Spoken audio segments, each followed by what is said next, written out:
the Kuhoo Knowledge Series. So thank you for taking time out on this weekday evening of Tuesday and being here today, all of you.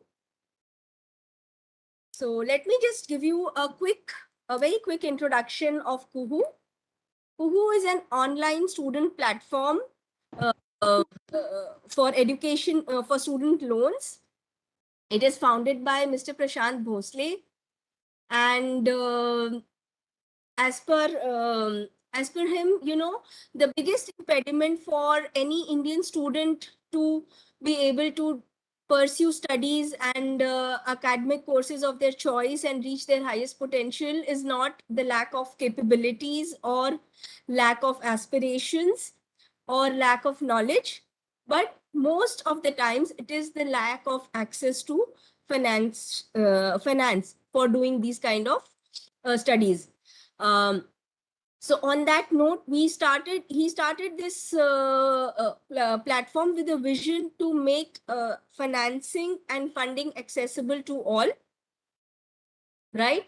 So we have different kind of products available. We fund education and upskilling not only in India, but also abroad.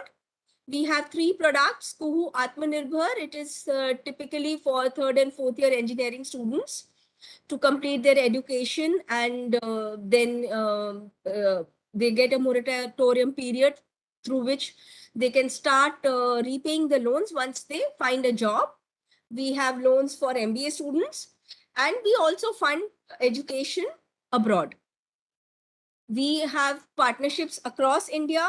We are backed by Westbridge Capital, one of the biggest venture funds globally, and we raised $20 million in seed funding. And we are led by Mr. Prashant Bhosle. He is a veteran. He is the co-founder of HDFC Credila, India's first student loan platform company, which has become one of the biggest in its domain now. And today we are here with in partnership with Mr. Ranvir Puri. Ranvir is we are extremely privileged to have him here with us. He comes with a wide and a very diverse experience, having done his graduation from Newcastle University, MBA from Imperial College of London. He is a professional risk manager, and he worked with JP Morgan Chase and did, more than 50 plus private equity deals. He seems to be a risk and investment management, capital markets, and venture finance enthusiast. Welcome, Ranvir. We are very happy to have you here today. And we look forward to some wise knowledge and pointers for our students to be able to understand how to structure their finances across their academic aspirations. Right. Thank you for having me. Thank you, Manisha. So don't you just take us through your journey as well as give us a little background of your company, Ranvir? Sure. So actually the combined company is over 15 years in operations in India. We are guiding and assisting students for their study abroad aspirations, for admissions, scholarships, guiding on education loans and visas to the most popular countries being UK, Ireland, USA, Canada, selectively in Europe, then Australia, Singapore, Hong Kong. I've been working with them for the better part of 10 years now. I'm a student just like many of you on this webinar today. I've gone through the process several times across all different countries and had faced similar challenges in terms of how to A, get admission, B, manage your finances, 3, apply for scholarships, and 4, get a visa first time around. And I've been able, having studied at leading both Ivy League and Russell League universities in the UK, some of which are mentioned here, at New York University, University of Pennsylvania, Imperial College London, and my co-directors at London School of Economics. And we have been guiding students extensively across all universities for these countries and well over 300 plus international universities. Right. So, Aditya, can we move to the next slide? So thank you, Ranveer. Yeah. Yeah, we can see that you have extensive partnerships globally. Right. And you seem to have been, as you rightly said, that while studying abroad is something which is exciting, but it can be challenging. Right. And for someone to do well, it is imperative that they understand the nuances of filing application in the correct manner, getting your Absolutely. time through. I think some of these hurdles can be crossed over with ease if you have the right partners to help you. Right. Absolutely. So what I would like to tell our students here is that yes, these are far-reaching, overarching aspirations that you can build for yourself. But at the same time, you need to equip yourself with right partners who can guide you and help you. And in this journey, education consultants and student loan companies, these are some of the few partners with the right hand holding and right guidance can help you take over in this journey in a more seamless manner and can make it more worthwhile for you to Right. do it in an easy way. And on note, we thought that we should bring some of these pertinent points to your attention today. The agenda for today's session, it covers planning finances for studying in UK, Ireland, Canada, and USA. As Ranveer rightly said, that nowadays global education is extremely, I mean, all countries are open to having international students. So it's a wide topic. Going forward, we will make it more specific for Right. interested audience like you people. Today, we thought of covering the more common and more preferred choice of destinations like USA, Canada, UK, and Ireland. These are more common destinations. And Ranveer is going to help us through understanding the scholarship opportunities and integrated work placements over there, which can be an important pillar in your in managing your finances for these studies. We will also be doing a thorough Q&A session, students, and I would encourage one of you to think through all the information that is being disseminated and ask questions related to yourself, because that way you will get a better idea and you will be able to use this knowledge to your individual use, basically. Yeah. Next slide, Right. Pritya. Right. So financing planning for study abroad. The first slide, Ranveer is going to tell us about the major components of finances and how do we can fund them. Over to you, Ranveer. Right. Thank you. So I would say this is a big picture, bird's eye view of your financial planning. You need to know what the university is asking you. You need to know what the visa embassy or the consulate general is asking you. And then you need to see where your funds are coming from. So on the left side, if you're applying to the USA, an I-20 or a letter of acceptance to Canada or a CAS statement for the UK, they will list in these documents the funding requirement. So the most important obviously being your tuition fee. Depending upon your tuition fee, if it's for a master's, in most cases it's a 1 year or a 2 year program. That will form easily 80% or even 60% of your overall funding requirement per year. And the tuition fee is always obviously based in the currency of the target country you're going. So it'll be dollars, Canadian dollars, euros, or British sterling pounds for the UK. And that is a given. You cannot change that. You have to meet that requirement. Then the second most important thing is obviously your living and maintenance, which is again stipulated by the regulatory bodies. So Department of Education, the Irish Immigration, UKVI in the UK, and IRCC in Canada.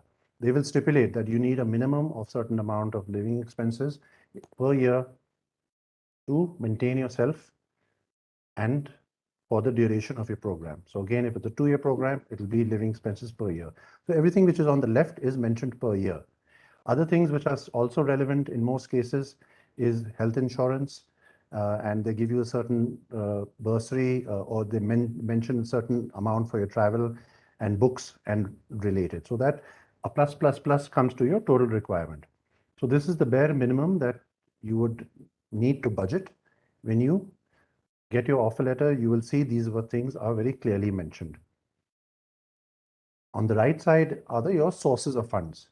This is where you can put together an appropriate package based on your personal situation, based on the funds that you may have, your immediate parents, father, mother, and possible relatives, depending upon which country you're applying to. Certain countries allow only father and mother or self, and other countries are a little more flexible. You could have an uncle, aunt, or relative also.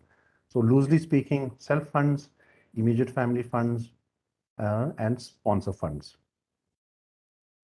That tends to be typically at least 40 to 50% of the total funding requirement, which are supplemented depending upon your package that is available to you.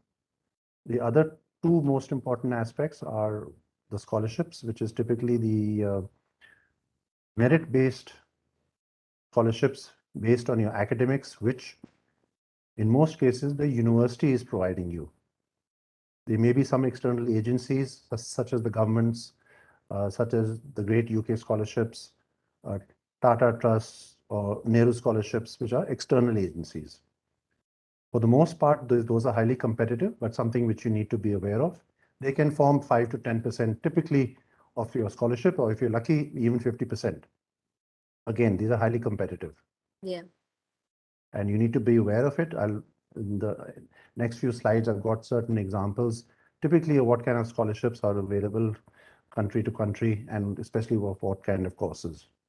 And the other building block, I think, for the most part, given that so many students, especially from tier 2, tier 3 cities, need student loans, education loans, they can form easily 50 to 70% of the total requirement. So your total sources of funds, at least for visa purposes, should ideally be equal to or more than the requirement, especially if you're studying for a 2-year master's, for example. So when you get your offer letter, you will only be required to show a 1-year funding requirement, tuition plus living plus other expenses. And you would say, okay, in your I-20 or in your similar application form for Canada or the UK, these are my self funds, family funds, scholarships, and student loans. But they would also look beyond that from a visa application point of view. How do you sustain yourself for the second year of your studies for a master's? And possibly if you're doing an undergraduate 3-year or 4-year, how would you sustain yourself for the following 3 or 4 years? So that's why the income tax returns come into play. They will look at typically a minimum of 1 month to 3 to 6 months bank statements of your sponsors. This is just a very brief summary, but perhaps the most important thing you need to be aware of is that you need to budget sufficiently to cover everything on the left side, which is your funding requirement, and your source of funds has to be readily available.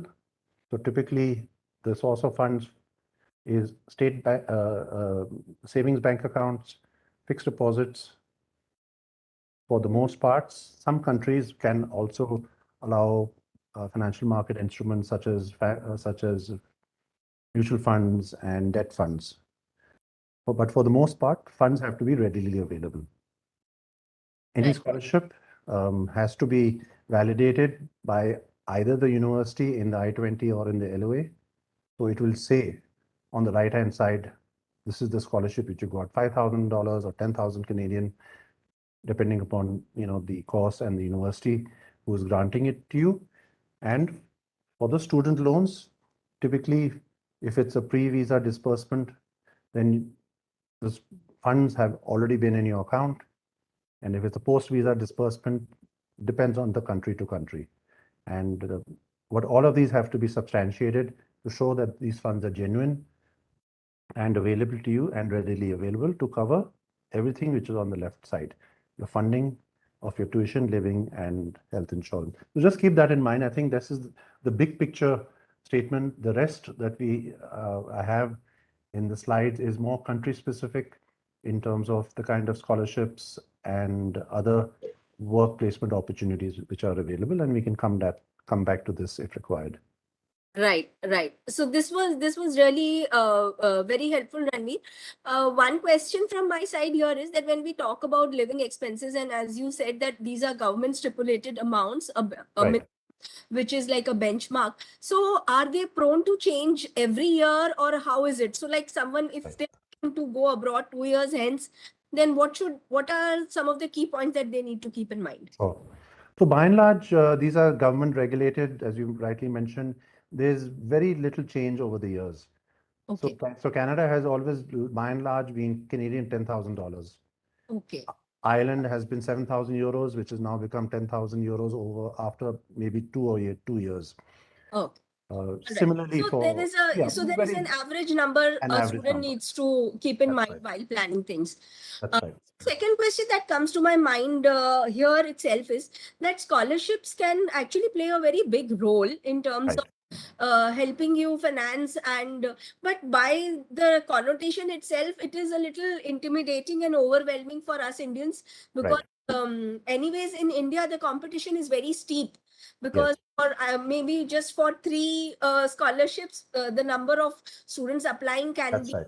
x to 100x at That's times. right. That's right. Is there a way, what would you suggest in terms of, so if a student is looking to plan their study abroad, and this is mostly for postgraduate studies, because I'm Right. assuming that the audience here are students who are already doing their graduation from India. Right.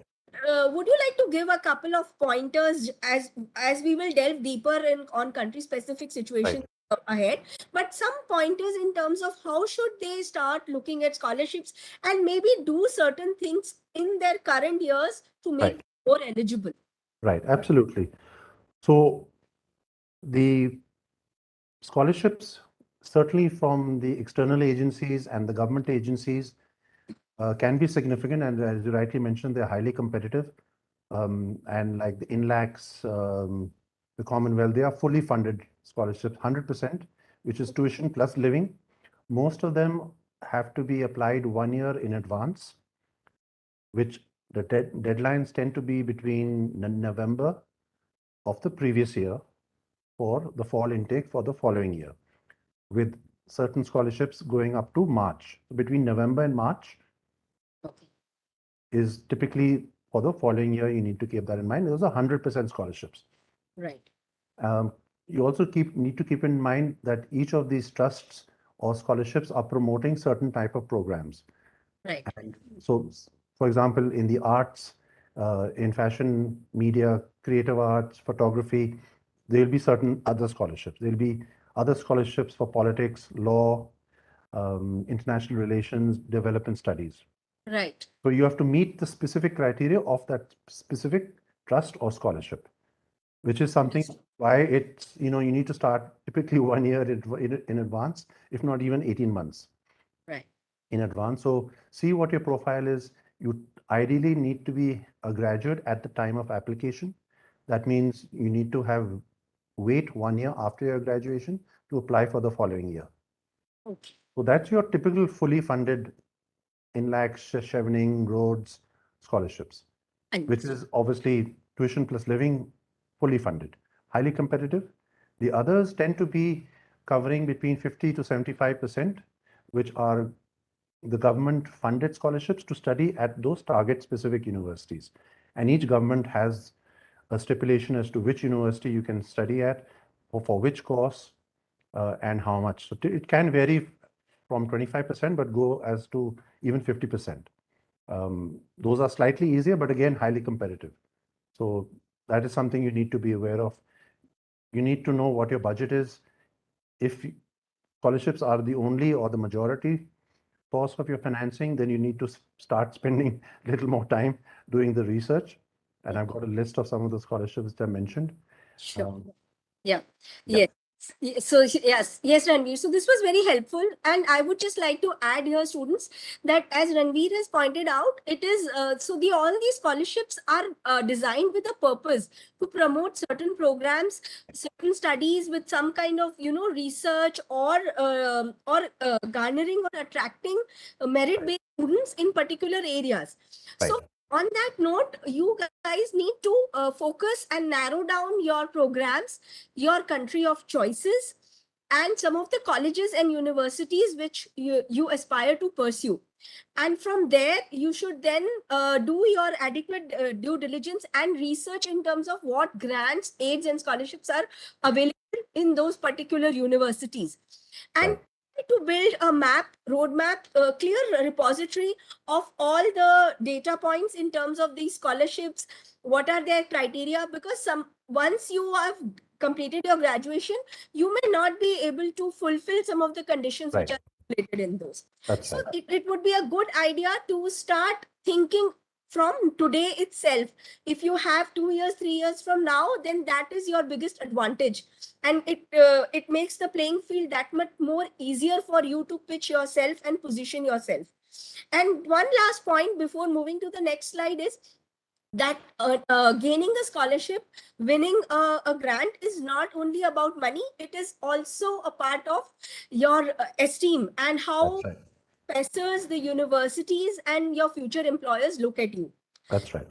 Look at it from both perspectives and see that if you are able to get, clear some of these conditions well and you earn a scholarship, it can be a huge exercise in self-esteem, confidence, as well as giving you a leg up when you are putting yourself through university. Yes, and I'm sure it'll help also in the student loans. If a student Yeah, has, yes, of course. 20, Yes, 30% scholarship, yes, it'll Ranveer, it'll absolutely. add to the So credibility. having a scholarship can really significantly help you in your eligibility for student loans for the part of your tuition fee, or funding your entire expense, or whatever that it is that you are looking at. So scholarships can be a huge building ground through which you can propel your academic career forward. And next slide, Aditya. So, as Ranveer has rightly said, that some of these things are varying for different countries. So, I would ask Ranveer now to just give us a bird's eye view on Right. some of the key points of studying in the four Right. countries we are Right. covering. Right. So this is already a fairly comprehensive slide. The idea is to do a very quick country comparison of the duration of the courses, the average cost, which is tuition fee, living costs, and typically what are the funding avenues which are available given your age and certain backlogs which you may have, which are academic. So it's a combination of both a diverse range of UG, which is undergraduate 3 to 4 years, in Ireland 3 years, USA going up to 4 years, and Canada 2 to 4 years, a UG diploma. Duration of postgraduate diploma and postgraduate courses, as you know, can vary. For most cases, it's 1 to 2 years, and USA typically 2 years, Canada typically 2 years, UK typically one, but can go up to 2 years also. And all of this will be mentioned in your offer letter, I-20, or letter of acceptance. It will stipulate your average cost of tuition fee, but these are something which you can budget for now. If you know that your parents can put aside a certain sum of money, this is a sort of a quick thumb rule and benchmark for you to be aware of your average cost for a postgraduate program can vary between 12 to 25 lakhs in the UK, 8 to 25 lakhs in Ireland, and the US, depending on whether it's a state university, 16 to easily 35, 40 lakhs also. In Canada, similarly, 12 lakhs to about 30 lakhs. And by and large, living costs are largely standardized. There's not significant differences. Between 10 to 12 lakhs is typically what it is most for most countries. You should be aware of the fact that part-time work through co-op in most countries is allowed. And that is just a supplemental income. You'll be able to earn and maybe cover 10, 20% of your tuition fee if you choose to work part-time. That is Again, just thinking ahead through your journey when you're planning it. At the time of visa application, they will only look at and not take into account any part-time work co-op. They will look at what is your actual funding requirement as per the previous slide. Post-study work is something which is compelling, especially if you wish to gain international experience, especially if it's specialized programs and work in international companies and earn money, which will obviously help you in your education loan applications too. Most countries are giving you at least 1, if not 3 years post-study work, giving you options to progress to permanent residency after 3 years. So that is something which you should be aware of. Excuse me. On the funding side, you should be aware of the fact that most will take into account loan. So loan, I would say, would be common. A student education loan is common across all countries. Depending on which country you apply to, UK typically does not allow anyone else apart from your self funds and parent funds. Ireland will allow self and family. Similarly for USA and Canada. So that's a very just big picture summary for you to keep in mind. Right. Thank you, Ranvir. Any questions, students? We are happy to address any specific question with respect to what we have covered so far. All right. So let's move on to make it a little bit more specific and talk about United Kingdom, Ranvir. Sure.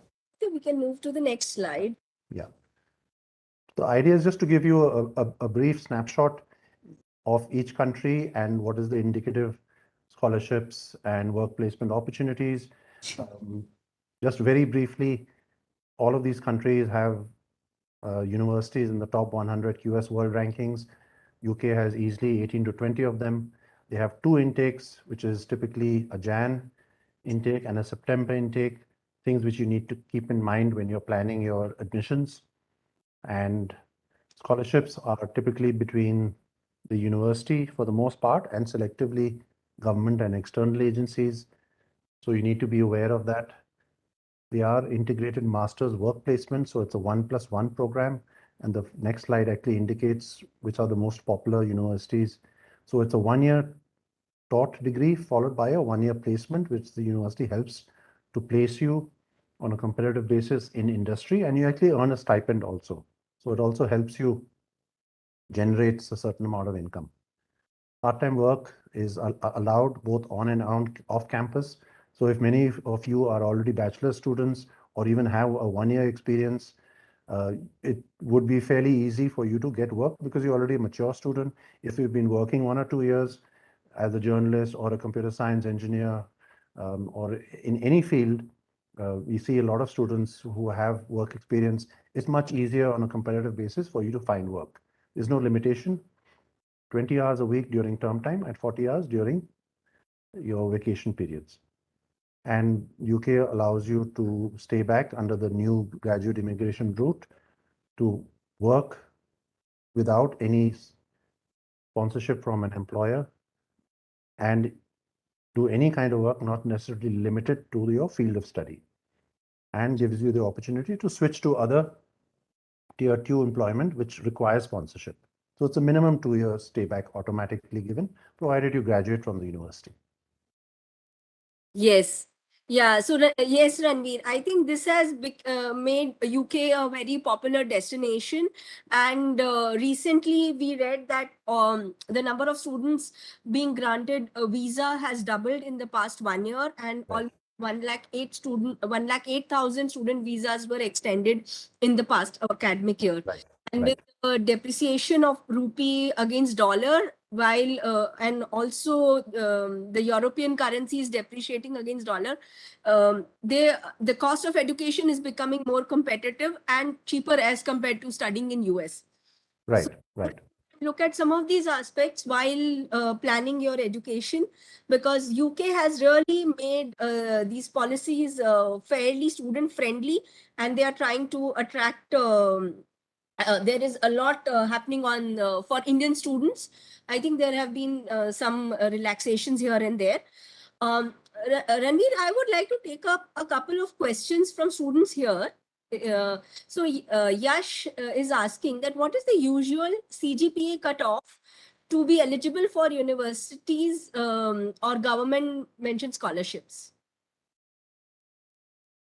So the specific universities, you need to be meeting the academic requirement. Okay. So if, for example, you're applying to a university which says you need 60% from a band A university or a 75% from a band B university, each university, if you go to the website, would actually state that. So band A typically, for the most part, would be viewed as Delhi, Mumbai, Pune, Kolkata, Bangalore universities. Band B would be your private universities, and so on and so forth. Right? So if you're from a SRM or a VTU or a DU or a Mumbai, you will go down to the country page, you will see India, and you will see what the cutoffs are. Okay. So So this is going to be different for different universities, and that's right. which university you are pursuing your That's current. right. And even cost specific. Even? Even cost specific. Okay. So management law would have a different requirement, engineering for a different requirement at the same university even. Fair enough. Right. So Yash, if you have another question, you can unmute yourself and ask. Hope you got your answer. Aditya, we can move to the next slide. Yeah. So this is just an attempt to give you, again, a very quick snapshot. I'm not sure whether you'll be able to see it clearly, but this is what I was referring to, master's courses, which is a 1+1 1-year taught program followed by a 1-year placement in industry to get international experience related to your course of study, which becomes part of your degree. So you get the master's degree after the 2-year program. And this has become extremely popular, as you can imagine, because it is an integrated placement part of the program, and universities assist you to get placed. And there's normally a typical stipend which is given in the UK between 10 to 14,000 pounds. It's not the average graduate salary, but it certainly helps. You'll be able to earn 10 to 12 lakhs, which is, maybe 50% or 40% of what typical graduates would earn. And it's quite a wide range. Most of them are in the technical programs. You can see civil engineering, mechanical engineering, construction project management, mechanical. Then it goes to the arts and humanities side. So LLM, MBA, international business, MBA, even on the health and related programs, so pharmaceutical, pharmacology, pharmaceutical sciences, and certain specialized programs such as supply chain, digital marketing. Data science is extremely popular. I think it's sunrise industry, and courses are really pull up, and you need to apply early. So you need to plan. If you're looking for a integrated work placement, you need to apply soon. Typically, intakes open for by mid-September for the following year. So it's really just 2 months away. So Yeah. you need to keep your powder dry and make sure you're up to speed on which are your target universities. I've given just about Absolutely. 10, 12 universities here. Yeah. You can plan accordingly. Absolutely. I think yes. And I personally like the integrated work placement kind of degrees because they ensure that you are actually whatever you are studying is well applied to Right. the real world problems, and you're making yourself job ready that much closer to a work environment, because ultimately we are all here to not only get academic qualification, but we should be ready to face the real world. And so students, you need to see that some of these things can be done in a better way if you are already doing some kind of internships, some kind of work projects while pursuing your undergrad degrees even currently. So at Kuhoo, and I'm sure at Ranveer might also be having some interns working for them. At Kuhoo, we have really dynamic interns. Aditya here today, who helps us putting all these webinars together, is an intern with us, and he's been doing a brilliant job. And he's one of the most reliable pillars of our team. So all of you need to look at some of these opportunities where you get to learn a lot, and people like us who've been working for a long time now, we get to learn from the new energy and new creative thought processes of your generation. So I would like to put this to your attention here today, that please look for some opportunities, areas of interest where you can do some kind of real work along with your studies. On that note, I would just like to table the question, Ranveer, while we may address it at a later point. Sure. Here wants to know a little bit about German universities and Sure. how are the scholarship probabilities different, or what would be the best way for him to figure out scholarship opportunities in Germany. Right. Achyut, we have made a note of this, and we will answer it towards the end of. Sure. Thank you for putting that question forward, and we will Right. answer it once we've taken everyone through the current agenda. Right. Next slide, please. So this is again, a very quick snapshot of scholarships which are external, such as the Chevening, which is a British government foreigner and Commonwealth office. It covers both tuition and living, highly competitive, mainly for postgraduate discipline. So I would like to highlight that Ranveer got this scholarship. Right. Yes, So, at Imperial College London, of which I was very so you fortunate guys to can get in touch with him probably to Right. get idea on this. And as we said, that it is a matter not only of money, it is also a matter of esteem to be able to win some of these scholarships. Right. And we And carry. I'm glad to say I've been assisting students also to get these Chevening scholarships, uh, which is great. So you really need to stand up and step up to the opportunity. Yes. So Yes. again, Perfect. I'm sure. Yeah. by all means, be aware of it, but then you got to be in the top, not 10% of your class, 5% of your class, and have a well-rounded personality and be able to face an interview of experts and panelists. So you really need to be doing things beyond the classroom, which is something you need to be aware of. Yeah, that seems to be the case nowadays. Everybody's Right. expecting that from that kind of dynamism from students. Next. Right. Absolutely. So the others, Dr. Manmohan Singh, Sir Ratan Tata are again trusts which are from these various agencies in India targeted towards certain colleges such as LSE, such as Oxford, Cambridge. Others, such as the Felix, are private donors for certain targeted courses at the University of London, for example. Rhodes are typically for the US. I would like to add that the Great Scholarship, which is number 7, is a Yeah. British funded scholarship, which can go 50 to 75%, which is quite significant. And that is typically for both undergraduate and postgraduate. So this is the government funded scholarships, which you should be aware of. And each year it changes, and the list typically comes out in February. So it'll come out February for next year for the next September intake. That's something to be aware of. The other scholarships like INLACs and others are again external agencies, and their other Commonwealth and Charles Wallace scholarships, for example, are mainly for people who want to work in social sciences, politics, arts, and related areas. So again, you can spend 3 to 6 months just researching scholarships. This is just a snapshot to say it's out there, but you need to be kind of ahead of your class. You need to be standing out top 5, 10% of your class with a well holistic profile. Fair point. Thank you for those pointers, Ranveer. Let's go to the next slide, Aditya. So we will try to quickly cover Ireland for students. Yes. So Yes. Ireland also has some of the leading universities: Trinity College Dublin, University College Dublin, Dublin City University, and it is, I would say, the European center for a number of industries such as finance, in information technology, and pharmaceutical companies. So you'll find the Google, LinkedIn, GSK, Google, Adobe headquarters, all based in Dublin. So it's a great place for if you're looking for those kind of IT, biotech, pharma sectors, and they also offer a post-study work visa. That's a brief snapshot of the attraction of going to Ireland, both quality and progression for post-study work. Fair point. Next slide, Aditya. So this slide again gives you a brief snapshot.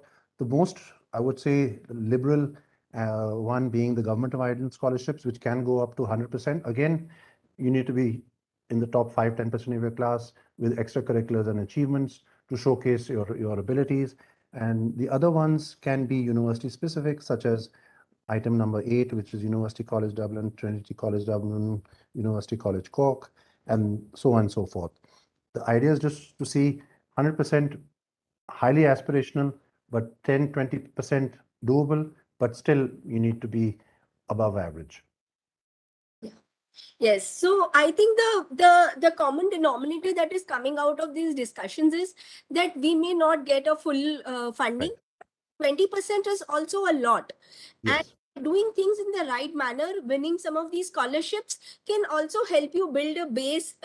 Setting these kind of targets to get at least scholarship for 20% of your expenses, Right.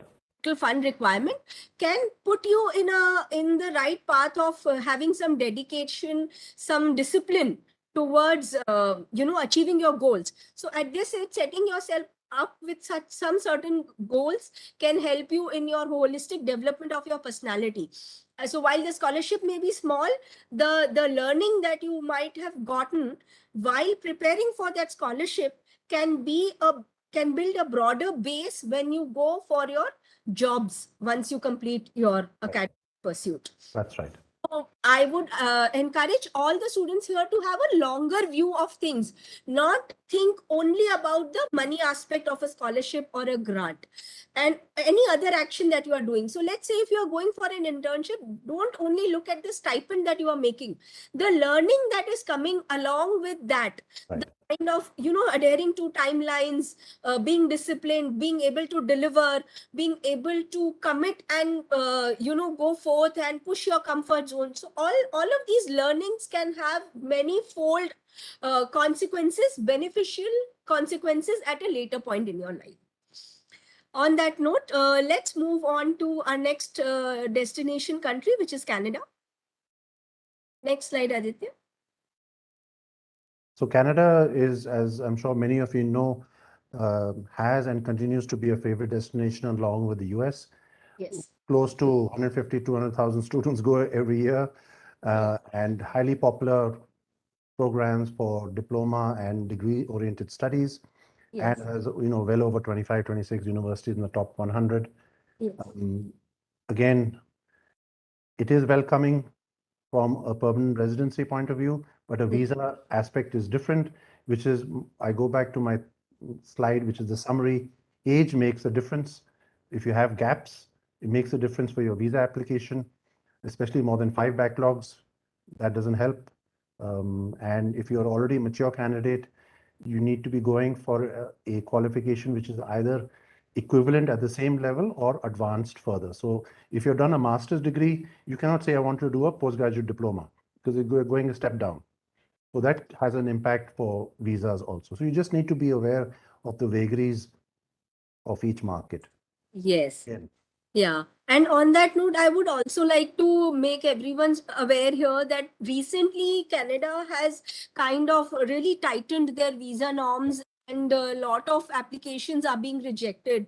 Merit holders and very good, medal holders and those kind of students. So I've been reading about this situation. So it is good to get an understanding of what is happening around in terms of country level norms. So sometimes, for various reasons, and in fact in case of Canada, there was no discernible logic or reason given behind these tightening of norms and rejection of visa applications. But these kind of unexpected, unanticipated situations might arise. So what we would suggest students to be aware of and make yourself prepared for is to have multiple destinations in mind, alternatives, plan A, B, and C in terms of different universities, different countries, because some of these things cannot be helped. So we need to be just prepared. Right. No, absolutely. So most students typically apply to 2 or 3 countries, maybe not, more than 4 or 5 or 6 universities to get at least 1 or 2 offers and then decide. But you're right. Absolutely. You got to have your plans in place. Yes, that's quite important. Next slide, Aditya. Right. So again, this is just again a very quick snapshot. Most scholarships in Canadian universities and colleges tend to be college specific. So if you're keen on that, you really need to go through their website, establish contact with the international officer, see for the area of study and your course, what is the level of scholarship, and check your eligibility apart from the academic side. So you need to really do your research. Again, many of them are for certain specific colleges. I just tried to give you an idea. It can go from 5,000 Canadian, which is generally quite achievable, up to about 10 to 15,000 per year, which is quite significant. Again, do your research and start early. Fair point. That's very important. I think doing your research at the right time. And as we rightly said, that if you have 2 or 3 years ahead of you before you would be applying, then this is the right time to actually research on these opportunities. Next slide, Aditya. And now we come to the most preferred destination of Indian students to study abroad. Almost 60% of foreign students from India go to USA. So, Ranvir, over to you. Absolutely. So, USA in itself is the most preferred destination. I could spend hours just talking about this country. Yes. Well, again, it's a very quick snapshot. Many of you know about it. Some of the top 60 universities in the world are ranked in and known in the United States. That's not to say the other colleges, state universities, regional universities are also very good. And in fact, some of the private universities are also very well reputed and give scholarships. So look at the scholarships from not just the ranking, but look at regional rankings and look at state universities. And you'd be surprised, you might be able to get $15,000, $20,000 out of a $40,000 tuition from the private and regional universities because they have funding available. So you need to be a little realistic. Don't just look at the top 10, top 20, because acceptance rates are 5, 6, 10%. Yeah. As soon as you work down, then it becomes 20, 30%, which is still competitive. And on a regional basis, makes a lot of difference, especially for your funding point of view. Yeah. Fair enough. And yes. Just my last point would be on point number 6 is there is some element of financial aid and scholarships available. I would say at the lower end between 2 to 5,000 US, which is mainly on merit. Others, for the most part, would be need-based and need-aware. So they will look at your background and they'll ask for your income tax returns of your parents and your sponsors, and they may give you some amount. Need-blind, there are no more than 10 or 12 universities who would not even look at it, provided you're in the top 1% of your class, a glowing SAT or a GMAT, they'll take you. We all know who they are, your MIT, Stanford, Harvards of the world, but they don't take more than a handful per year anyway. Yes, so just that's plan true. your and be realistic. Look at Yeah. good universities with good placement records. You'll see what kind of salary packages graduates get, and you might be surprised. You might be getting a better financial package from these universities for scholarships. Right. Right. So as as we can see, students, that US itself is a huge market and highly preferred destination for Indian students. So if we have to get Ranveer to talk more deeply about some of these topics, we can entice him to come again on our forum and talk on topics of your specific interest. I would request all of you to fill our survey form. Aditya will be putting it up on the chat, and let us know what all information, what you liked about today's webinar, what are the other things of your interest, because some of us, like Kuhoo and the combined company, there are so many of us who are a huge believer in the potential of today's Indian students, who have the right amount of capabilities, who have the dreams and aspirations, and who have the potential and the discipline to actually achieve some of these overarching dreams that they want to pursue, or some goals, some targets for your future. And because of that initiative, we have brought this knowledge center here, and we would encourage all of you to talk about us, let others know, and make this information accessible to more and more people. So Aditya will be putting up the survey link in the chat soon, and I would request all of you to fill that. And would like to add a quick anecdote to what Ranveer talked about, that need blind financial aid, or maybe it is not even need blind. Actually, a family friend of our son, he got selected in Harvard, and while they were talking to a student counselor, the guy told him that there's a very easy way for you to not shell out any money for your son to study in Harvard. So the parents were very intrigued, and they said, how? They said, why don't you file for a divorce? So said, what does that mean? So they said that if you file for a divorce, and the child is able to say that I'm going to be living with my mother and she can't afford my education, Harvard is going to fund the education. Once they've offered a student to study with them, then they don't really wait for you to pay for that education, because that is a merit based Right. financial aid that they are going to provide. So yes, some you don't know what kind of interesting advice you might get from you are pursuing top level institutions like a Harvard, Stanford, or an MIT. So Right. so there are many options available actually. On Right. that note, let's move on to the next slide, Aditya. So again, this is meant to just give you a very broad snapshot. Uh, Various trusts, such as the Tata Scholarship, Dr. Abdul Kalam scholarships, they cover target universities for both undergraduate and postgraduate based on your combination of financial needs, so need-based and academic merit. Um, Fulbright scholarships in lakhs are again covering almost 50 to 80% of your tuition fees. And then there would be other, I would say, university-specific scholarships, which would be need aware. So they would take into account your requirement for funding. It would vary from college to college, and you would need to do your research, given that overall there are over 6,000 colleges, but typically top 2 to 300 is where most students go. So you need to really look at the international eligibility for scholarships for your targeted course. And the university-specific scholarships can vary between 25 to 50%. For the most part, they would be for the private liberal arts colleges, and some of the state universities. They can give you 10 to 20% scholarships. Again, it's just meant to be a very broad brush, um, to give you some idea that you need to plan accordingly. Yeah, so I think this is really helpful. Students, Ranveer, I would request you to just touch upon a little about Germany today, looking at the time constraint, whatever Oh, key things that come to your mind, let's try to help Achyut. oh. In the meanwhile, other students, I would request you to think of any specific questions that you have in mind, and we would be very happy to address them.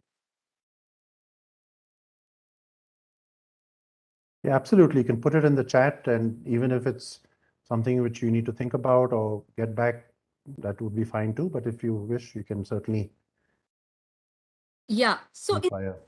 Ranveer, would you like to share a little bit about Germany and the scholarship requirements to? Sure.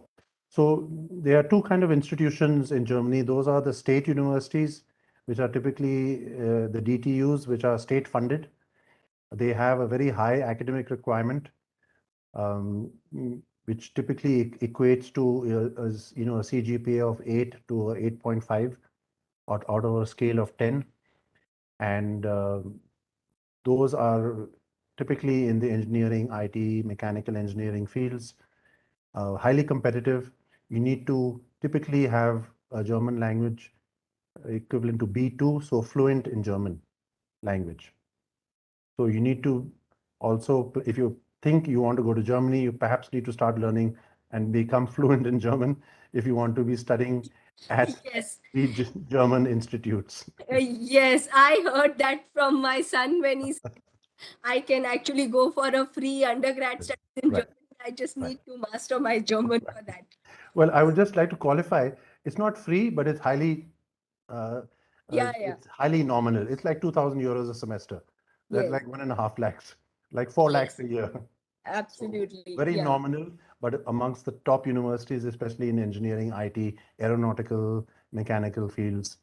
On the other side, I would say they are the private institutions which are taught in English, um, but the level of German requirement would not be there because they are taught in English.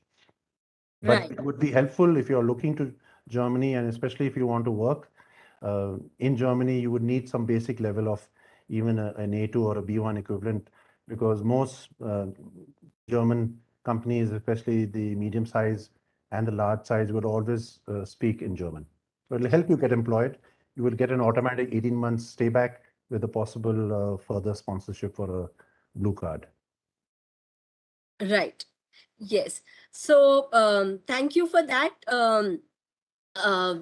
Students, thank you for being here today. Please, I would request all of you to fill up the survey form. It's a very quick form and it won't take more than a couple of minutes. If you found today's session useful, it will help us understand your requirements and your expectations better, so that we can make this series that much more helpful for everyone. There is a question from the audience, Ranveer. Sure. Christy is asking that what are the financial documents necessary, and if my parents are a non-salaried person, what is the minimum requirement of ITR? Right. So it is largely depends on the country. So if you're applying to the US and Canada and Ireland, an income tax return of your sponsor, in this case, your family, is typically required for the last 2 to 3 years. It would be helpful to show a certain level of income which is recovering, such as a rental or salary, which would be substantiated by pay slips for the last 6 months or a bank statement for 6 months. I don't think there's a certain minimum requirement, but it should be recurring. And if this, and in this case, if the parent is retired, they can still have any rental income, any provident fund income, and anything similar. They would look at it from a 360-degree view. So they would also look at people who are retired but have sufficient funds in place, both from parent, grandparent also. So multiple people can be sponsors. Okay, that's good to know. So thank you. I hope, Christy, this is what answers your question. Christy says thank you. Suraj is asking for us to play the last slide. So is it about the coordinates, Suraj?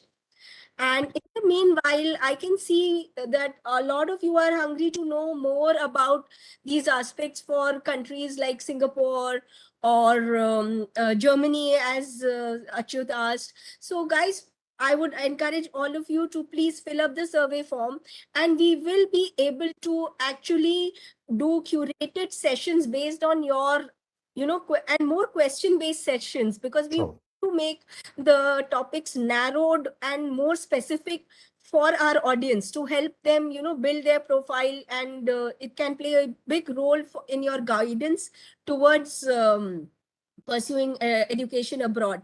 So Vaibhav here is asking about, can you please quickly summarize the mark cutoff, cost and requirements for MBA in Singapore?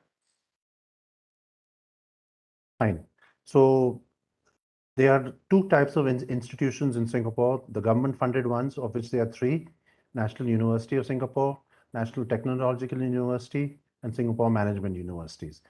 From an academic point of view, they are equivalent to the Ivy Leagues in the US. In fact, most of the Ivy Leagues universities, such as Yale, have a campus in these universities. So it's as competitive as applying to an Ivy League.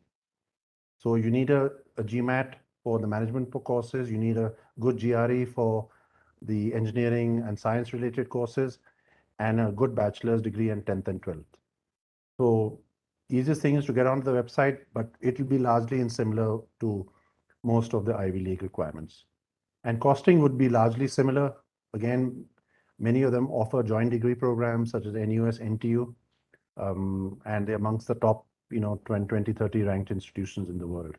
On average, 40 to 45 lakhs would be your tuition per year for a master's, or a 2-year would be almost double, so 70 to 80 lakhs which is your tuition plus on average about 6 lakhs for living per year. Singapore is not as expensive.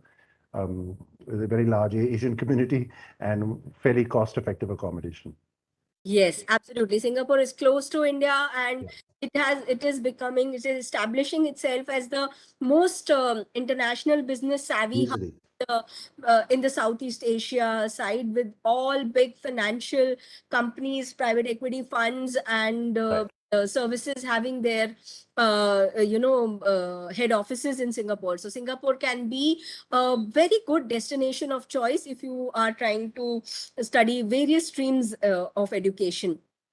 On that note, I would like to quickly tell you a few benefits of taking student loans. So as Ranveer has pointed out multiple times, that while applying for visa, it is important for the government to see that your education is adequately covered, your expenses are adequately covered. So by applying for a loan and getting a sanction letter, it does not mean that you would have to start paying interest or any of those things. So you are not incurring any cost by applying and getting a sanction letter, but it can be your proof of funds, which can really help with your visa application later on. Depending on your fund requirements, you may get a larger amount sanctioned and then take disbursal for a lesser amount, of Right. course. And the interest component will also kick in only as and when you take your disbursals. So if you take disbursal after 2 years or only in your last year of education, then your interest is always calculated proportionately.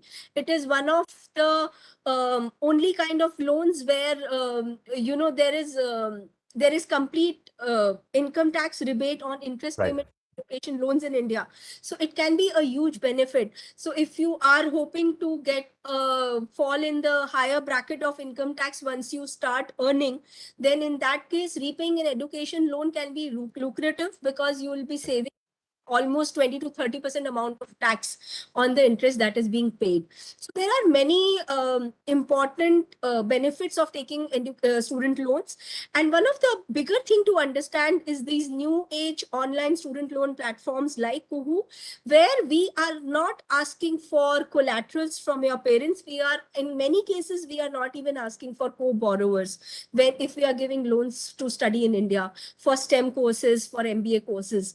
So these loans are being underwritten, these applications are underwritten based on the course that you are pursuing, your individual academic prowess, your academic potential, and your future employability. So without collaterals, without co-borrowers, the last 10 years have changed the student loan ecosystem dramatically. And I would encourage all of you to make use of that while applying for a student loan visa. So applying for a loan and getting an approved approval letter can be a huge benefit. And companies like who are making it more adaptable, more flexible. There have been instances where within 1 day of sanction, we have even disbursed the amounts, because in certain cases, in certain universities or in certain countries, they need to see the amount in your bank account as well. So these are some of the benefits that one can look at while thinking of whether or not to choose to go for a student loan. I would encourage that go for the student loan, and then पूरा PPT है. and based on your situation later on, you can take disbursals as per your requirements. Right. So we have overshot the time now. Sagar, okay, let's take this quick question. Sure. He's saying that he's currently sitting in his final year placements in software. I want to pursue an MBA abroad. Will it be possible if I apply after working 1 to 2 years? I think it is that much more beneficial. Ranveer, over to you. Yeah, absolutely. I mean, it depends on what is your target institution. Uh, I would just like to briefly say that there are two types of MBAs. One is an experienced MBA, which for the most part translates to a minimum of 2 years to 5 years experience. And the others are recent graduate or freshers MBAs. And these are offered by only maybe a few universities in each country. And it also based on your academic merit. There's no one right size or one glove which fits all. It depends on what is your motivation. I know in India, everyone does graduate and wants to get an MBA immediately on the badge, IIM or whichever university, XLRI, etc., and then go into the workplace. It really depends on what is your aspiration. There's no right or wrong answer, but both options are available to Yes. you. Yeah, absolutely. And so you need to really do some kind of introspection and understanding of Right, what is your purpose of doing it, and what are the next steps in terms of your career that you are choosing to right, take or hoping to take. And based on that, maybe you should take your decision. But MBAs typically look preferably at people who have had some real life right, experience, because that makes your education that much more enriching and right. more applicable. On that note, I would like to extend my thanks to Ranveer for being here today. He is an expert, and I would like to exploit on more of his understanding of this education industry. I would like to call him again to talk about Okay. university specific courses students. So you need to help us get through that. Come back to us. You can write to on email us or at combined company saying that we want to hear about some of these things. Thank you, Ranveer, for joining us, for being here today and enlightening on some of the key aspects of financing our studies abroad. And I'm sure with the right kind of focus and dedication towards your goal, each student can actually think of doing studying abroad and giving that step up to their careers. No, absolutely. Thank you, Manisha. Glad to be on the forum, and anything in the future. It's always good to share our experience of guiding students to all these universities across the world. I would just like to add that we are currently in July. Applications for next year open mid-September. So Right. this is the right time to start thinking about whether you're a recent graduate or someone who has graduated wanting to apply for next year. Earlier you start, the better. And I think with our expertise on admissions and Manisha's guidance on the loans, we can see how best to help achieve your dream university and join your Absolutely. dream university. Absolutely. Absolutely. Thank you, Ranveer. Thank you, everyone, for being here today. All right. Thank you again. Thank you. Bye-bye. All Bye. of you guys have filled the survey forms. Thank you very much. Yeah, that would be useful. Yes.